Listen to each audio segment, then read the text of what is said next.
Hello guys, andito po ako ngayon sa Ninoy Aquino Stadium. Manonood ako ng laban ng ating Olympian boxer na si Yumer Marcial.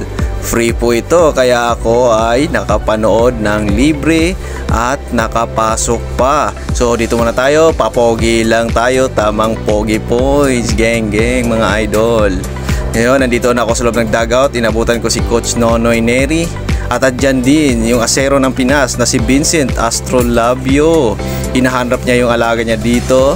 Pagkatapos niya ay kanya munang warm up ang kanyang boxer pampagana. Dahil hinihintay ko pa si Yumer Marcial. At saka finally andyan na si Yumer Marcial. Dumating na guys. Tutok sa kanya yung mga media. Ang dami nakasunod na mga vlogger at mga cameraman. Yun, tutok na tutok. Papasok siya ng dugout. Ayan, pagdating niya sa dugout, i-check niyo muna ang kanyang susuting gloves, kung komportable siya dito. Yan, kailangan niya di-double check sa mga gloves niya, kung ano man ang dyan, mga kailangan.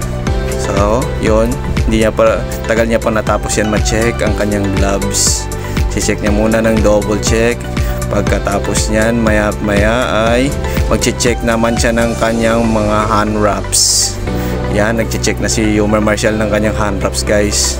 So, pagkatapos niyan, yon, konting usap-usap kung ano mga iba pang mga gagawin nilang mga hakbang para sila ay manalo at magtagumpay sila sa kanilang laban ngayon.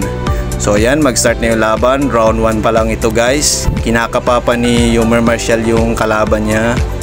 Yun, umatake, nag-jab, bumitaw ng jab yung kalaban niya. So yun, kinakapa ni Yumer Marcial yan guys. So sorry lang guys, hindi ko nakunan yung laban niya na technical knockout. Panalo dito si Yumer Marcial guys. Technical knockout yung yung nangyari. Siya yung nanalo dito at pagkatapos niyan, finally bumalik ulit ako sa dugout at pinapirma ko ang aking card. Yun.